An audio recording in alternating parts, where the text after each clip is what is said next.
Le titre que j'ai mis, c'est Affliction. J'aurais pu mettre tristesse ou difficulté ou épreuve, mais la joie du Saint-Esprit. Hein, c'est-à-dire qu'on peut connaître des situations difficiles, mais nous avons cette joie intérieure qui vient de l'Esprit. Alors, vous savez, on va faire une lecture d'introduction d'abord. Philippiens, courte lecture, Philippiens 4, verset 4. Je crois que vous le connaissez, ce verset. « Réjouissez-vous toujours dans le Seigneur. Je le répète, réjouissez-vous. » Réjouissez-vous toujours dans le Seigneur. Je le répète, réjouissez-vous. Vous savez, parfois, à cause d'un enseignement peut-être erroné, ou peut-être d'une image que l'on s'est fait de Dieu, ou qu'on a voulu se faire de Dieu, on voit Dieu comme un distributeur de bénédictions. Alors si on le voit ainsi, quand nous recevons des bénédictions, nous avons de la joie, mais souvent c'est la joie naturelle. Quand vous recevez un cadeau, que vous êtes guéri, que vous étiez au chômage, vous trouvez un travail, on a de la joie, d'accord ? Mais pour l'essentiel, cette joie, elle est naturelle. Comme disait Jean Roland en introduction. Mais si nous nous confortons dans cette position et dans cette attitude, qu'est-ce qui va se passer ? Si au lieu de regarder à celui qui est l'auteur de la bénédiction, si au lieu de considérer uniquement les dons et pas le donateur, qu'est-ce qui va se passer ? Nous allons être toujours dans cette joie naturelle. Et quand les choses n'iront pas, quand viendront des difficultés, quand viendront des épreuves, quand nos désirs ou nos demandes ne seront pas satisfaites, qu'est-ce qu'on va faire ? On va se désespérer. On ne va plus avoir de joie parce que l'objet de notre joie, c'était quoi ? C'était ce qu'on recevait. Mais si nous mettons notre joie en Dieu, si c'est lui qui est la source de notre joie, si c'est lui qui est notre joie, là, c'est complètement différent. Alors, faisons attention à cela parce que parfois, on voit des chrétiens qui restent dans l'immaturité parce qu'ils restent à ce niveau de recherche constamment de la bénédiction, de satisfaction de leurs désirs. Donc, ils restent comme des enfants spirituels. Mais Dieu nous appelle à grandir, à aller plus loin, à aller plus haut, à être fortifiés, à être des hommes et des femmes de Dieu qui sont solides, robustes dans la foi et qui, finalement, vont traverser toutes les situations de la vie et ils ne vont pas le faire dans la tristesse, dans l'abattement, mais ils vont le faire avec une joie intérieure que seul Dieu peut leur donner et que seul Dieu leur donnera. Alors, quand Paul a écrit aux Philippiens « Réjouissez-vous toujours dans le Seigneur », je vous le répète, réjouissez-vous. En général, quand on commente l'épître aux Philippiens et ce passage, on évoque les circonstances dans lesquelles Paul a écrit cela. Et on dit, mais vous vous rendez compte, il écrit cela alors qu'il était en prison. Il n'était pas dans des conditions faciles. En plus, certains à l'extérieur annonçaient Christ pour des motifs qui n'étaient pas purs et pour lui susciter encore davantage de tribulation. Et pourtant, il dit aux Philippiens de se réjouir toujours. Alors, quand ils ont dû lire ça, ils ont dû se dire, mais tiens, là, il n'a pas fait une erreur de plume. Ben non, il n'a pas fait une erreur de plume. Et pour bien montrer qu'il n'a pas écrit ça n'importe comment, que ça lui était venu n'importe comment, il le répète. Réjouissez-vous toujours, je le répète. Ça veut dire que je n'ai pas fait une erreur, je n'ai pas écrit n'importe quoi. Et j'insiste et je le répète, réjouissez-vous toujours. Et si Paul écrivait cela, c'est aussi, vous savez, quand Paul enseignait, il se pratiquait lui-même les enseignements qu'il apportait. Et quand il dit « Réjouissez-vous dans le Seigneur, réjouissez-vous toujours », ça veut dire que lui aussi était capable, malgré toutes ces difficultés, les situations difficiles qu'il connaissait, eh bien, de se réjouir toujours. Mais l'important, il y a 3 mots qui sont importants. Réjouissez-vous dans le Seigneur. Et là, cela fait toute la différence. Cela fait toute la différence. Dans le Nouveau Testament, ce qui est fondamental par rapport à certains versets, c'est qu'il est ajouté en Christ, par Christ, dans le Seigneur, par l'Esprit. Et ça change tout. Nous sommes une nouvelle créature en Christ. Et ça change tout. Et beaucoup de choses, eh bien, c'est là que se fait la différence entre le naturel et le surnaturel de Dieu. Parce que ces choses sont en Christ, par Christ, ou pour Christ, ou dans le Seigneur, ou par l'Esprit, ou par la puissance de l'Esprit. Et là, ça change tout. Ce n'est pas par nous-mêmes, ce n'est pas par nos propres efforts, par nos propres, manières simplement de penser, mais c'est en Christ, par Christ, ou pour Christ, ou par l'Esprit, en Dieu, ou dans le Seigneur. Et si Paul, à travers toutes ces afflictions, ces épreuves, ces tribulations, a pu être joyeux, c'est par le Seigneur et dans le Seigneur. Vous savez, pour arriver à dire « Christ est ma vie et la mort m'est un gain », c'est qu'il avait cette aspiration et cet attachement à son Seigneur qui était formidable. Lui, ce qui faisait sa vie, c'était Christ. Mais ne nous imaginons pas que pour autant, Paul était quelqu'un d'insensible, d'impassible, et qu'à travers toutes les circonstances, tout ce qui pouvait le toucher, qu'il était là, je suis cool, zen, tout va bien. Non.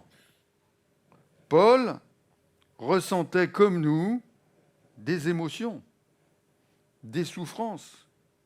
Il pouvait ressentir de la joie, même de la joie naturelle. Il pouvait connaître aussi la tristesse. Et il évoque ces choses d'ailleurs.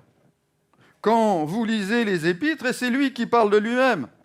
Ce n'est pas les autres qui le disent, mais on a de nombreux passages avec les Corinthiens. Avec les Corinthiens, ce n'était pas toujours facile pour Paul. Mais bon, il va dire 2 Corinthiens 2,4, « C'est dans une grande affliction, le cœur angoissé et avec beaucoup de larmes, que je vous ai écrit. » Paul, ce n'était pas le gars qui était là, vous voyez, rien de matin, j'ai la joie du Seigneur, tout va bien, je suis zen. Non. Qu'est-ce qu'il nous dit? C'est d'une grande affliction, le cœur angoissé, beaucoup de larmes que je vous ai écrit. Il dira, un peu plus loin, toujours dans la 2e aux Corinthiens, « Je n'eus point de repos d'esprit. » En attendant, il attendait Tite, et tant que Tite n'arrivait pas, il dit « Je n'avais pas de repos d'esprit. » Il dira un peu plus loin aussi, toujours dans la 2e aux Corinthiens, « Je résolus de ne pas aller chez vous dans la tristesse. » Ça veut dire que Paul aussi éprouvait des sentiments de tristesse. Il dira toujours aux Corinthiens, « Nous étions affligés de toute manière, lutte au dedans, crainte au dehors. » Donc, et c'est pas fini, Et il dira à un moment aux Philippiens, en parlant d'Épaphrodite, il dira « Dieu a eu pitié de lui, mais aussi de moi, afin que je n'ai pas tristesse sur tristesse. » Il ne traversait pas des situations faciles, Paul. Et alors il dira dans Romains 9, 2, « J'éprouve », il parle de ses frères juifs qui ne se convertissent pas. Il dit « J'éprouve une grande tristesse et j'ai dans le cœur un chagrin continuel. » Parce qu'il aurait voulu que les Juifs acceptent la parole de Dieu et se convertissent, mais ils résistaient. Et puis il dira aussi, je vais terminer par là, il dira « Je suis assailli chaque jour par les soucis que me donnent toutes les églises. » Bon, j'arrête là, parce que... Mais vous voyez que Paul, il éprouvait des sentiments, des émotions, là. J'ouvre une petite parenthèse, je ne dis pas ça pour failloter. quand Paul dit « Je suis assailli chaque jour par les soucis que me donnent toutes les églises », ne donnons pas des soucis à notre pasteur. Ne donnons pas des soucis à notre pasteur. Soyons pour lui des sujets de joie. Amen. Et soutenons-le, appuyons-le, parce que lui aussi, vous savez, si Paul éprouvait tout cela, je crois que lui aussi peut éprouver tout cela. Et que par moments, il doit connaître ces moments aussi difficiles. Et Paul, pour conclure, dira, mais toujours aux Corinthiens, il dit « Mais je suis comblé de joie au milieu de toutes nos tribulations. » Là, on voit que ce n'est pas quelque chose de naturel, que c'est quelque chose qui vient d'en haut, qu'à travers toutes ces tribulations, tous ces problèmes, finalement, il était comblé de joie. Je remarquerai simplement que toutes les émotions, toutes les difficultés, les tristesses, les craintes, les larmes qui assaillaient Paul, eh bien, n'étaient pas par rapport à lui-même ni à sa situation personnelle, mais c'était par rapport à la situation des églises, c'était par rapport au salut des âmes, c'était à la crainte, par rapport à la crainte de voir les églises tomber dans des fausses doctrines, abandonner la foi, pour voir même des compagnons d'œuvre qui étaient avec lui, le délaisser, l'abandonner. Mais c'était lui ce qui le préoccupait, le salut de ses frères juifs qui n'acceptaient pas la parole. Et Paul, en fait, il cherchait de tout son être et de toutes ses forces le royaume de Dieu et à faire avancer le royaume de Dieu. Et toutes les difficultés qu'il connaissait, ce n'était pas par rapport à sa situation propre. À un moment, il dira, ce n'est pas par rapport à mes besoins que je dis cela. Il dira, j'ai appris à être content de l'état où je suis. Le contentement. Il dira, par ailleurs, du moment que nous avons la nourriture et le vêtement, ça nous suffira.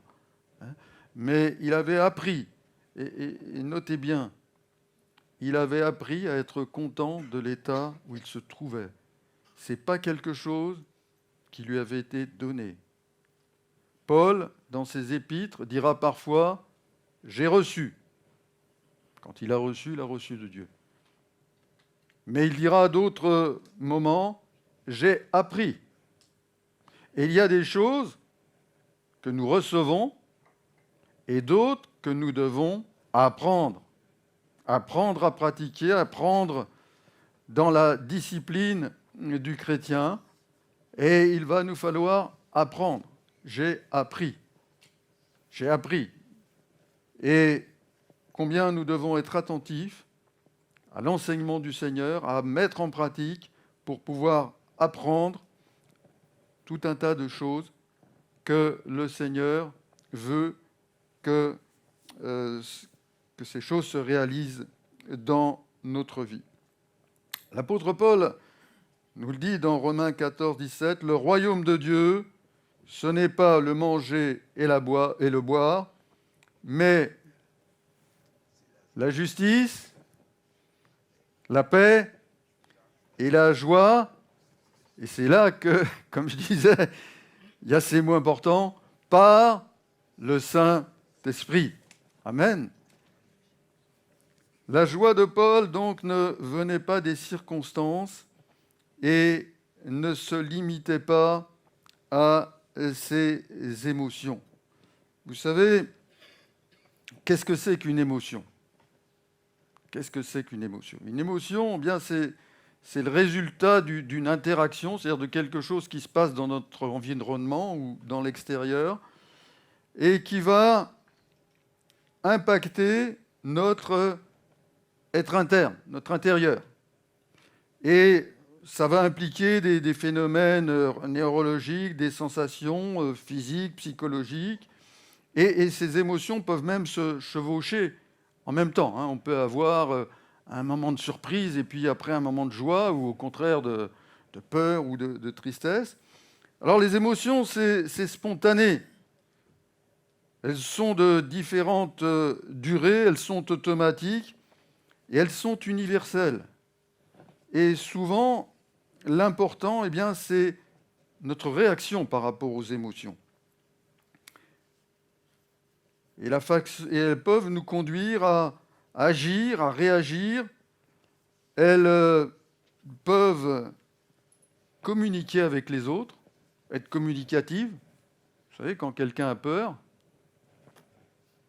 des fois la peur c'est communicatif. La joie aussi, c'est communicatif. Et on considère que... Et elles sont universelles, les émotions. Elles sont universelles. Il y a 6 émotions de base. La joie, la tristesse, le dégoût, la peur, la colère et la surprise. Et il y a des études qui ont été faites, je dis qu'elles sont universelles, parce que quelle que soit la partie du monde, quels que soient les hommes et les femmes, l'expression de ces émotions, la traduction de ces émotions sur les visages sont partout les mêmes. Que vous soyez à l'autre bout de la Chine ou, je ne sais pas moi, au fin fond de l'Argentine, eh bien, quand quelqu'un éprouve de la joie, de la tristesse, du dégoût, de la colère, de la surprise, l'expression faciale est la même. Faites l'expérience, mes frères. Vous emballez un bijou dans un bel écrin, et puis vous l'offrez à votre femme. Puis filmez sa réaction. Et vous verrez partout la même réaction. Déjà la surprise, puis après, quand elle va ouvrir, la joie. Et puis si vous lui dites, tu sais, c'est du toc, vous allez voir, les expressions seront les mêmes. Les expressions seront les mêmes. Dieu a créé l'homme à son image et à sa ressemblance avec des émotions. Notre Dieu aussi a des émotions, il nous en est parlé. Mais, à mon avis, je pense qu'à l'origine, avant la chute de l'homme, ces 6 émotions de base n'étaient peut-être pas toutes là. Surtout la peur. La peur, par exemple, ce n'est pas une émotion que Dieu éprouve. Et la peur a été éprouvée par Adam et Ève après la chute. Ils se sont cachés. Je crois que la peur ne vient pas de Dieu, mais enfin, depuis la chute, eh bien, il y a la peur qui est là et qui fait partie de nos émotions. Alors, nous pouvons avoir des joies naturelles, légitimes. Et Dieu ne nous interdit pas de nous réjouir, je dirais, de façon naturelle. La seule condition, la seule limite à ne pas passer, c'est celle du péché. À partir du moment où on essaie d'avoir la joie, puisqu'on parle de la joie ou des émotions, d'autres émotions, mais je dirais de manière qui entraîne à pécher, pour avoir telle ou telle sensation ou tel et tel bien-être, là, ça ne va pas. Sinon, je dirais que ce n'est pas illégitime d'avoir de la joie naturelle. Mais attention au péché. Attention à ne pas franchir la limite du péché. Et vous savez, dans le monde, il y a ce qu'on appelle la joie mauvaise. Vous savez ce que c'est la joie mauvaise ? C'est quand on se réjouit du malheur des autres. Et la Bible nous met en garde là-dessus. Proverbe 24, 17, 34, « Ne te réjouis pas de la chute de ton ennemi, et ne sois pas dans l'allégresse quand il chancelle, car cela pourrait déplaire à l'Éternel et qu'il se détourne de sa colère. » Il y a des joies qui ne sont pas légitimes. Il y a des joies, en fait, qui constituent des péchés. Et quand on cherche à s'enivrer de joie ou autre dans des choses impures ou autres, là, stop. Mais, alors les émotions, et même la joie, lorsqu'elles sont intenses, peuvent nous submerger et nous faire perdre nos moyens, nous paralyser ou nous conduire à une sorte d'euphorie extravagante. Mais tout ça, c'est passager. Et puis, la parole de Dieu aussi nous enseigne par rapport à nos émotions. Sur la colère, par exemple, qu'est-ce que nous dit la parole de Dieu ? Ne te couche pas que le soleil ne se couche pas sur ta colère. Hein. Il importe aussi que par l'Esprit de Dieu aussi, nous puissions contrôler nos émotions et ne pas nous laisser envahir, faire n'importe quoi. Vous savez, parfois, on voit des gens, alors ils sont contents, ils ont gagné au loto, alors ils sautent partout, ils courent partout, ils font n'importe quoi. Et puis des fois, ils rentrent, ils s'aperçoivent que finalement, ils se sont trompés, ils n'avaient pas les bons numéros. Mais bon, ça, c'est autre chose. Mais la joie véritable, en fait, là, on va parler de la joie véritable. La joie qui vient de Dieu, eh bien, elle n'est pas une émotion. Parce que comme on l'a vu, l'émotion, c'est provoqué par quelque chose qui vient de l'extérieur. Mais la joie qui vient de Dieu, elle ne vient pas de l'extérieur. Elle vient d'en haut. Elle vient de l'intérieur. Et la joie, tout comme la paix d'ailleurs, c'est un don de Christ. C'est une grâce. Je vous laisse la paix, je vous donne ma paix. Jean 14, 17. Et puis il dira, je vous ai dit ces choses afin que ma joie soit en vous et que votre joie soit parfaite. Jean 17, 13. Maintenant je vais à toi et je dis ces choses dans le monde afin qu'ils aient en eux ma joie parfaite. La joie d'en haut vient du fait que nous sommes en Jésus et que Jésus est en nous et que le Père est en Jésus. Et ça veut dire que le Père et Jésus sont en nous par le Saint-Esprit. Et quand la paix et la joie, à mon sens, ça va ensemble, hein, parce que c'est difficile d'avoir la joie quand on n'a pas la paix. Hein, et inversement, la paix peut amener la joie. Mais il se manifeste, en fait, la joie d'en haut se manifeste en nous et manifeste en nous la nature de Dieu. Parce que notre Dieu est un Dieu de joie. Notre Dieu est un Dieu de joie.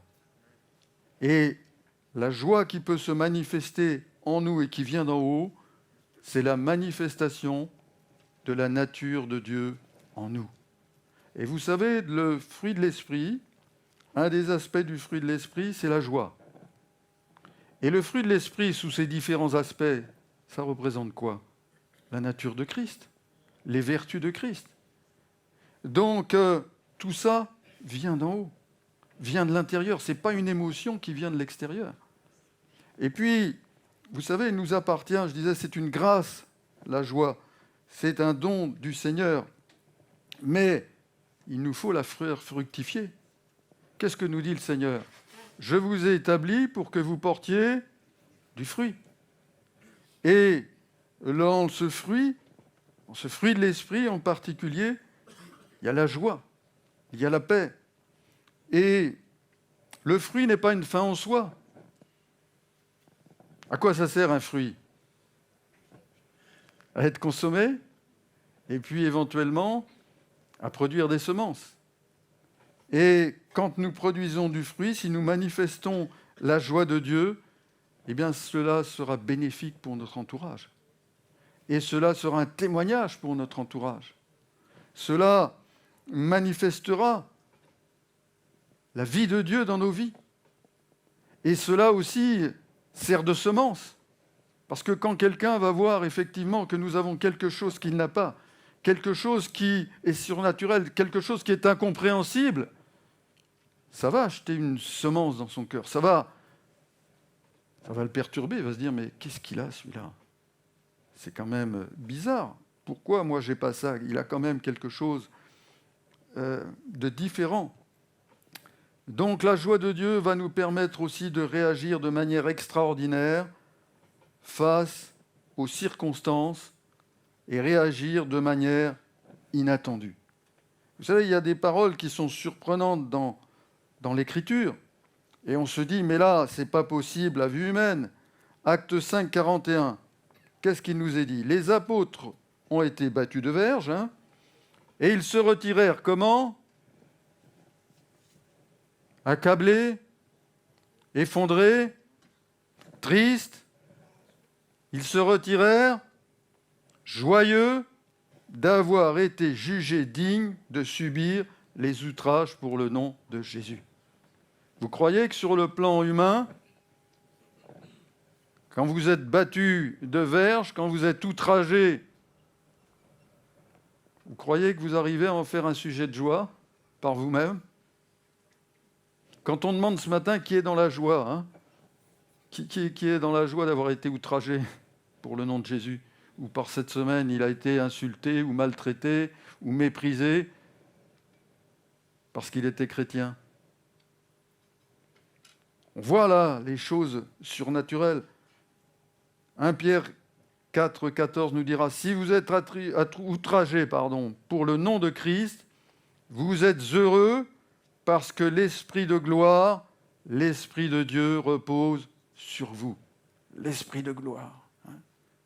Ce terme-là est pas trop souvent employé. L'Esprit de gloire, l'Esprit de Dieu repose sur vous si vous êtes outragés pour le nom de Jésus. Pierre aussi, toujours dans la première épître, au chapitre 4, verset 13, dira « Ne soyez pas surpris de la fournaise qui est au milieu de vous pour vous éprouver. Réjouissez-vous au contraire de la part que vous avez aux souffrances de Christ, afin que vous soyez aussi dans la joie et dans l'allégresse lorsque sa gloire apparaîtra. » Là, ça implique de voir les choses en perspective, de voir les choses au-delà, de voir les choses de l'invisible, de voir les choses qui nous sont réservées. Et là, quelles que soient les circonstances, on voit cette joie qui est réservée, qui nous attend auprès du Seigneur lorsque sa gloire paraîtra.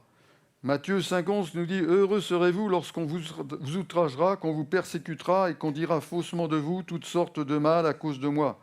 Réjouissez-vous et soyez dans l'allégresse, parce que votre récompense sera grande dans les cieux. » Jacques, dans l'épître de Jacques, il sera dit « Regardez comme un sujet de joie complète les diverses épreuves auxquelles vous pouvez être exposés, sachant que l'épreuve de votre foi produit la patience ou la persévérance. » Il y a donc une question de regard sur les choses et de perspective de deux réalités différentes.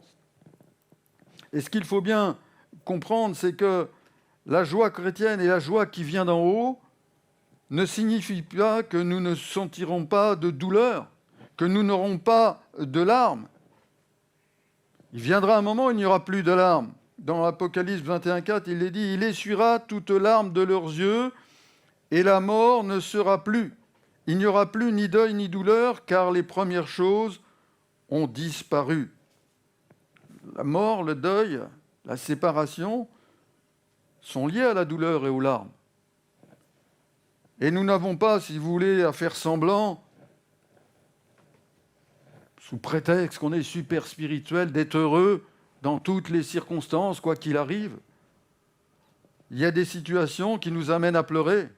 Et si nous avons envie de pleurer, eh bien, ça n'a rien d'anormal. Nous pouvons pleurer. Jésus lui-même, par rapport à certaines situations, a pleuré. Nous l'avons vu, Paul, nous l'avons lu ensemble. À un moment, il dit, c'est dans les larmes que je vous ai écrit. Et vous savez, Dieu est attentif à nos larmes. Ceux qui sèment avec larmes moissonnent avec chant d'allégresse. Vous savez, c'est remarquable dans l'Ancien Testament, il y a toujours des fêtes de récolte, de vendange ou autre. Il n'y a jamais de fête de semailles, parce que c'est difficile. Et puis le psalmiste dira aussi « Recueille mes larmes dans ton outre, ne sont-elles pas inscrites dans ton livre ?» Vous savez, c'est formidable, quand Dieu nous dit que tous les cheveux de nos têtes sont comptés. Mais quand il nous dit que toutes nos larmes, je ne parle pas des larmes de crocodile, comme on dit, mais toutes nos larmes toutes nos larmes, il les recueille et elles sont inscrites dans son livre. Il n'y a pas une larme qui coule de nos yeux, encore une fois, pas pour des motifs futiles, mais qui ne soit vue par Dieu. C'est pas formidable, ça? Alors vous allez dire, oui, mais je pleure quand même. Mais combien notre Dieu est merveilleux. Combien notre Dieu est merveilleux. Toutes ces larmes, toutes les larmes que nous pouvons verser ici-bas, eh bien, ils sont notés, il en tient compte. Alors, je disais, il y a deux réalités. Malgré les larmes, les douleurs, il y a une autre réalité que rien ne pourra anéantir, c'est notre joie en Jésus-Christ. Ni ce que Dieu est pour nous et ce que nous sommes pour lui. Nous sommes assis dans les lieux célestes, mes frères, avec Christ.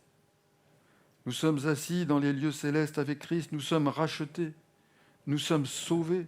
Nous sommes réconciliés. Nous sommes adoptés. Nous sommes aimés de Dieu. Et quoi qu'il arrive, nous sommes toujours aimés de Dieu, même si les circonstances sont difficiles. Son amour ne change pas. Il est toujours le même. Et il nous aime d'un amour insondable. Il a donné ce qui était plus précieux. Qu'est-ce qu'il pouvait faire de plus pour nous, pour manifester son amour envers nous? Qu'est-ce que Jésus pouvait faire de plus? Notre frère parlait de son sang qui a été versé, il s'est donné, il a connu la souffrance, l'humiliation. Vous vous rendez compte un petit peu de cela? Je ne sais pas si on arrive à bien réaliser tout cela, mais quel amour insondable de Dieu nous a aimés. Et puis, la joie du salut. Vous savez, David, quand il a péché, qu'est-ce qu'il dit dans le psaume 51? Rends-moi la joie de ton salut. Et à un moment, le Seigneur dira, mais ne vous réjouissez pas parce que vous faites, pour ce que vous faites. Réjouissez-vous parce que vous êtes. Il va dire ça aux disciples qui reviennent parce que les démons leur étaient soumis, etc. Il dit, mais vous ne réjouissez pas de ça. Réjouissez-vous de ce que vos noms sont écrits dans le livre des cieux. Et qui pourra effacer notre nom dans le livre des cieux?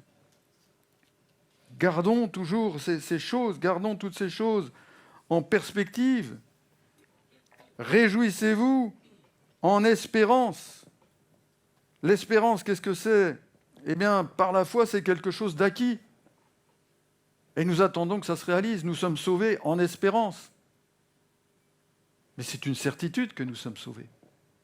Même si, je dirais, la dimension complète de notre salut interviendra lorsque le Seigneur viendra nous chercher ou lorsque nous serons avec lui.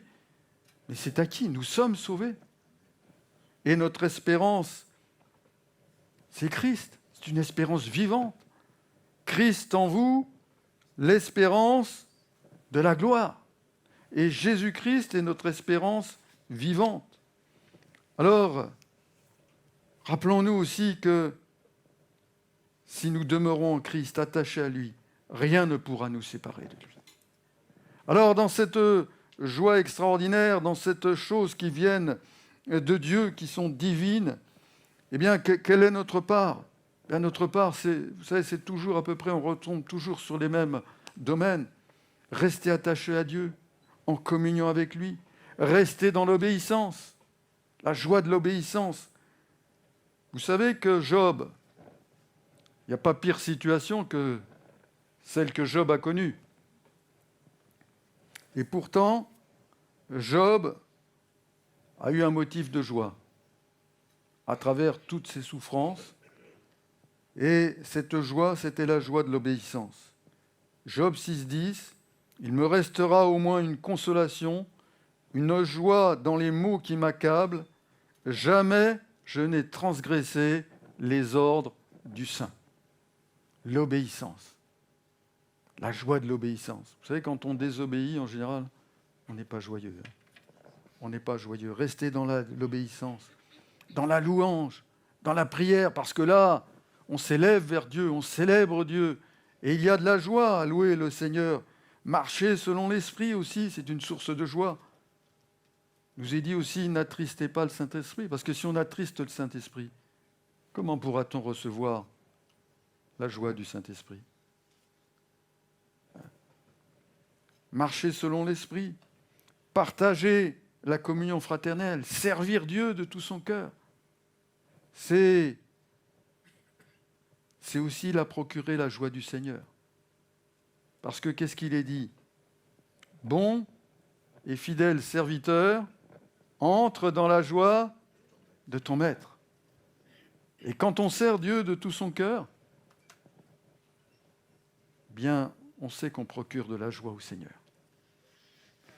Alors, soyons dans tout cela, cultivons toutes ces choses. Vous savez, l'ennemi essaiera de nous amener à nous fixer sur les circonstances. Combien de gens, des fois on entend dire « Oh, ça va pas, le Seigneur m'abandonne, voilà ce qui m'arrive, et ceci et cela. » Tout ça, on revient à ce que je disais au début.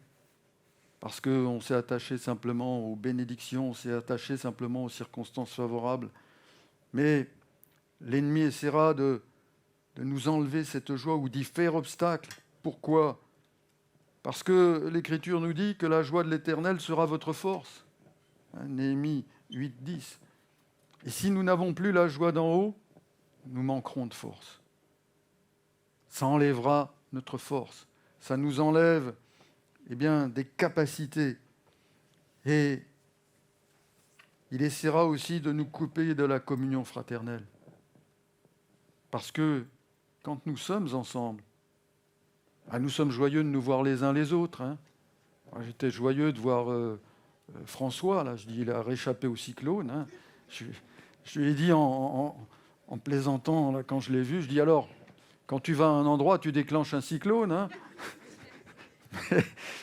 Bon, qui déclenche un cyclone ici, mais spirituel.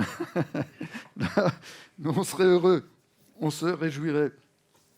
Vous savez, David a dit « Je suis dans la joie quand on me dit « Allons à la maison de l'Éternel ». Tout le monde connaît cette parole. Mais vous savez, quand on lit l'Ancien Testament, il faut se poser la question et dire « Mais pour moi, dans le Nouveau Testament, quelle est en quelque sorte la transposition ? Quand David dit « Je suis dans la joie quand on me dit « Allons à la maison de l'Éternel », qu'est-ce qu'était pour lui la maison de l'Éternel ? À quoi avait-il accès ? Alors, à l'époque de David, c'était un peu troublé. Le temple n'était pas encore construit. Il aurait voulu construire un temple, mais c'est son fils Salomon qui l'a construit. On ne sait pas trop, mais enfin bref. Finalement, si on s'en réfère à ce qu'avait voulu le Seigneur, et je pense que David, un moment, a dû faire attention, parce qu'ils avaient fait n'importe quoi avec l'Arche de l'Alliance, et puis ça s'était tourné en catastrophe. Donc, si on prend l'exemple du tabernacle, ou même du temple, David n'était ni lévite, ni sacrificateur. Alors pour lui, la maison de l'Éternel, ça se limitait à quoi ? Ça se limitait au parvis. Il ne pouvait pas rentrer dans le lieu saint. Dans le lieu très saint, n'en parlons pas, puisque dans le lieu très saint, c'était le souverain sacrificateur, qui rentrait une fois par an.